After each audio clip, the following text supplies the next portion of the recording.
time for another edition of Musings from the Mountains, the video podcast from WVSports.com. I'm Keenan Cummings, managing editor for the site. And I'm Patrick Kotnik, staff writer. We got Tyson Murray behind the camera as usual. I recommend you check out his work. It's fantastic stuff. He does our show weekly, and we really appreciate it. Very much appreciate it. There you go. I didn't know you were going to throw it to me there. You caught me off guard. Sometimes you got great work though. Always is. Always great Sometimes work. you got to be on your toes, Pat. But we are going to take your questions. You gave them to us. We're going to answer them to our best ability. Somewhat. Try, at least. We'll see what happens. Attempt. Yeah. Something like that. They say trying is worth something, so we'll see how it goes. You ready? Yep. Let's go. Let's go. Fire away. You sure? Yep. You sure? False start. Let's go. All right. Number one, are all West Virginia's verbals expected to sign at the early signing date, or do we have to sweat some kids out until February? See, this is the tricky part of the new signing period. With the December signing period, there's effectively two. But now, if you really want to be honest, the December period has become what the old February period traditionally was. Mm-hmm. Now, if a guy isn't going to sign in December, it's a red flag. You're not going to be very happy about that. This is a guy that you thought you had committed. You expect him to sign. If not, I would anticipate the coaches will look on other options to try to fill that slot. You know, it's something that Dana Holgorsen said last year. I haven't asked Neil Brown specifically, but I'd be very surprised if he felt differently. That's the way coaches kind of handle this. And to answer your question, I know. I mean, everybody that I've talked to is expected to sign. Even Sean Martin, the most recent commitment, he had talked about waiting it out till February, but he is expected to sign in December as well. So 15 commitments should be 15 signatures, and they'll have to add a few more here in the coming weeks. Now, another recruiting question here. West Virginia has filled 15 spots. How many openings does West Virginia have for this class? This is a loaded question. It is for several reasons. They have 15, yes. West Virginia can realistically add probably 8 total if you take out the blue shirts from last year. Mm-hmm. I'm not 100% sure. It should be 8 or 9, or maybe 7, 8 or 9, one of those three. The reason it's tricky is because they had some guys kind of come in late and move things around. So it's going to be 7, 8, or 9, but they're going to save some of them. So you're going to have probably 5 to 6 more traditional additions, if possible, in December, and then they're going to save some scholarships for transfers. And then there always is the possibility to blue shirt a guy, which effectively means you bring him in late and you put him on scholarship once fall camp starts, but they actually count back towards the previous class. So you're basically taking a 2021 scholarship and applying it to 2020. West Virginia's done this in the past. It wouldn't be surprising if they looked at it again if the right person falls into your lap. But 2021 is going to be a big recruiting class for West Virginia, so I expect to probably add, around 8, 9 more by the time it's all said and done. Expect some of those to be transfers. Now, what do you expect the biggest storyline during the offseason stages for the football team? The same storyline that I yelled at people till I was blue in the face this past year. The offensive line! Come on! It was my number one concern coming into the season, and it was worse than I thought it could be. Transfer portal as well. No. No? It's offensive line. It's offensive line. Unless there's some crazy departure that isn't expected, it's going to be offensive line. West Virginia has to get better up front. It hamstringed the offense the entire year. Anemic running the football, one of the worst, if not the worst, rushing team in the history of West Virginia football. They had under 51 yards in 7 games, guys, 7 of 12 games. Yeah, I was actually slightly optimistic about the run game coming into the season, and I was wrong, very wrong about that. Offensive line, definitely a huge question for West Virginia going into next year. You would hope that maybe, it would not improve, but you got some guys coming back, and Josh Sills, who had surgery. You have Chase Barrett coming back, but then you also have 2 big question marks at the 2 tackle positions. Colt McKivitz, Kelby Wickline, both will be just play their final year in the program. Who fills those spots? That remains to be seen. And when you say big question marks. McKivitz played 808 snaps of the total, and Kelby Wickline played 815. That's pretty much all your snaps you got at your 2 tackle spots. So now who could be in the mix? Parker Moore, definitely. Jacob Gamble. Yeah, junior college guy. They might look for a transfer there. That would not, if you were talking about transfers earlier, that would be a spot I'd almost lock either a junior college or a transfer guy there. Who punts next year?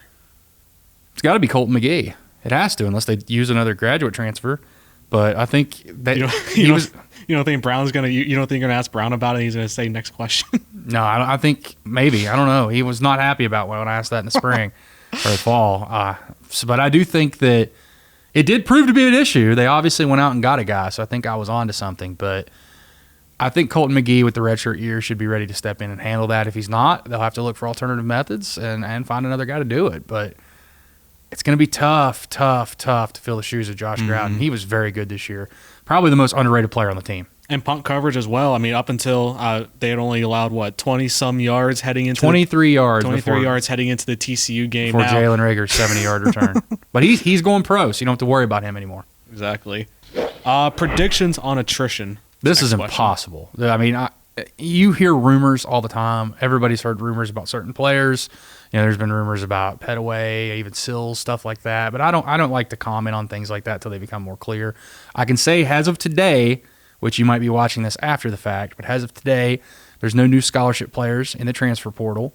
That's good for West Virginia. Adam Stilley did go in, a walk-on, but no new scholarship players in the transfer portal. But you're always going to see attrition. You know, the transfer portal has become this thing where people think it's this big monster that just eats up programs and eats up players. Really, it's just streamlined a process that was already going on at a lot of places. You know, what transferring. The influx and outflux of transfers is nothing new. It's just more publicized. Now every time someone puts their name in that portal, you know about it as opposed to kids kind of debating it. And as we always say, it doesn't necessarily mean they're going to transfer just because they put their name in the portal. What that does is just it gives them the option of be able to talk to other schools and have contact with other schools about potentially transferring there. Yeah, I mean, you could have even some of these guys, West Virginia's, like Quantel Raines, maybe he decides to come back. I'm not saying he will. Michael Laughlin put his name in the portal and he decided to come back. So it's happened. It's happened at other places. You know, Rutgers just had their quarterback come back. So it's not a death knell. You know, I don't think it's going to be something where, you know, the number really that you have to worry about for West Virginia more than the portal is scholarship numbers. And that's something that's going to take a couple classes because West Virginia, I think, has 58 or 59 right now. And they started behind, too, when it came to 20 and 21 class. So you're going to add probably 22, 23 to that total. So they're going to be still behind the 8 ball at 85. Next question here. Curious on feeling of general morale. Are guys buying into the climb and upbeat about winning 2 out of 3 as a springboard to 2020? I don't think there's any question here. I mean, you don't have to be in the locker room to see that. West Virginia had nothing to play for on the road at TCU. You can say they're playing for the seniors. You can say they're playing for the seniors against Oklahoma State too, and that didn't matter. You know, you can say a lot of things, but to go on the road in a bad environment against a team that has everything to play for, they're still trying to get in a bowl game. You know you're not getting in a bowl game, and go out and finish the way you did. I think it speaks volumes about the buy-in. Even with all the injuries, the attrition, all the things that have happened to this program in year one, you leave with some really positive trajectory and some momentum that you can carry over.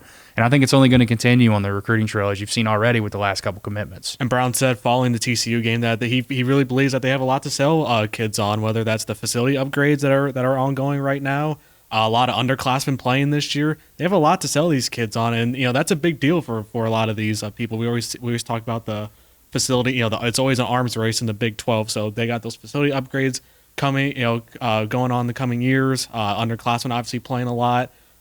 There's a lot that they can sell them on, but there's also a lot that to look forward to with this team, especially Vic Koning's defense. Just what he was able to get out of the defense this year.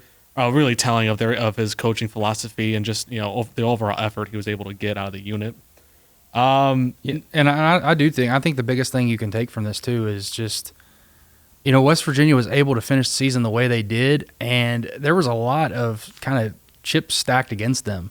I think it really sends a message and kind of sends, drives it home to the fan base in a sense that. You hear trust to climb. You see trust to climb. You see this all year. They're seeing it on the field, and that's how you win things over. That's how you do things long term. And Neil admitted it. He said, this is big for the fans, and I think that's another gigantic thing that happened over the last 3 games. And you're still seeing a lot of fight out of the team. Didn't matter they were down, in the second half or anything. You still saw a lot of effort there on the field. And a lot of their goals this year too was to get games to the fourth quarter, and they did. Just couldn't quite finish them. It's hard. It's easy to think that they finished 5-7, but that record, they easily could have won a couple of those games too. And they got to the fourth quarter, were in striking distance, but let the game get away from them.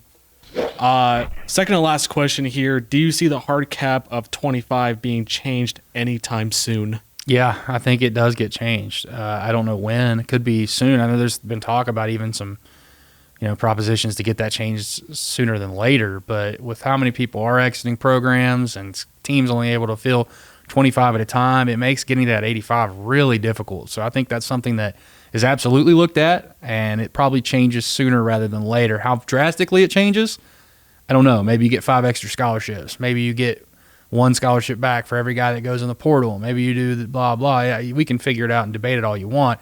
But I do think there's a way, because when it starts to affect a lot of programs, especially at the top, usually rules start to change. Always great stuff, as always, from the recruiting guru himself, Keenan Cummings. I don't go by that.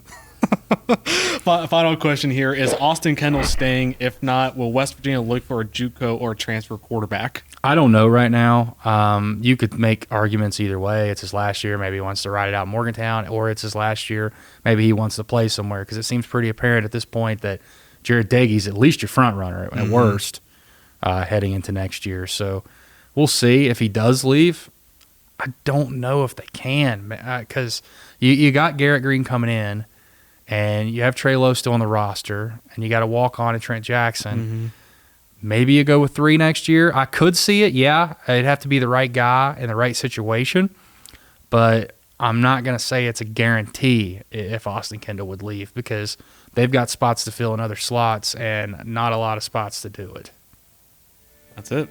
All the questions. All right. If you enjoyed this Q&A, which I know you did, especially some of my rambling in the middle of it, come check us out on the site at WVSports.com. We got a great promo going on right now.